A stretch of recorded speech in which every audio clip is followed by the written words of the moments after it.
Thanks. Miss Laura's brothel in the early 1900s turned historic site in downtown Fort Smith has been the home of the Fort Smith Visitor Center for more than 30 years. Well, now that visitor center is moving to a more centralized location.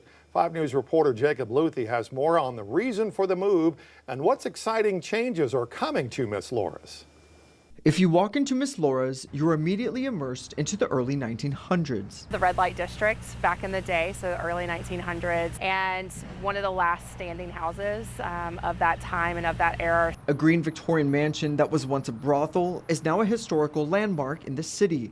It has also been the home to Fort Smith's Visitor Center for 32 years, but not anymore. Sometimes not every family wants to bring toddlers and younger kids in it to experience that story. Having people come and tour the house while we're in the middle of business calls or we have clients that are coming in to visit has just made it a little bit tough. The Visitor Center is moving inside the former Area Agency on Aging building on Garrison Avenue, a more centralized location, according to Ashley Backert with Fort Smith's Convention and Visitors Bureau, to help better serve the people who come to visit. Parking's easier. There's just a lot of things. We can actually direct people into restaurants and into shopping and direct them into the Chamber of Commerce or 646 or talk to them about the city. I mean, we just have better access to everybody that we're already promoting and doing work with. And with the added space, Backert says new additions are coming to Miss Laura's. We've got 4 offices up there that can actually be turned back into curated spaces. So we're talking about how do we do fashion from the era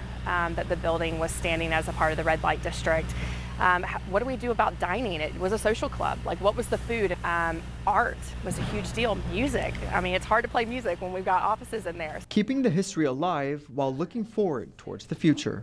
Hard to talk about the progressive side of Fort Smith, the public art, the live music scene. It's hard to do that in a historic building, talking about the things that happened back in the 20s and the 1910. So a new space is going to allow us to actually talk about all of Fort Smith, and it makes sense to the visitor. In Fort Smith, covering news where you live, Jacob Luthi, 5 News.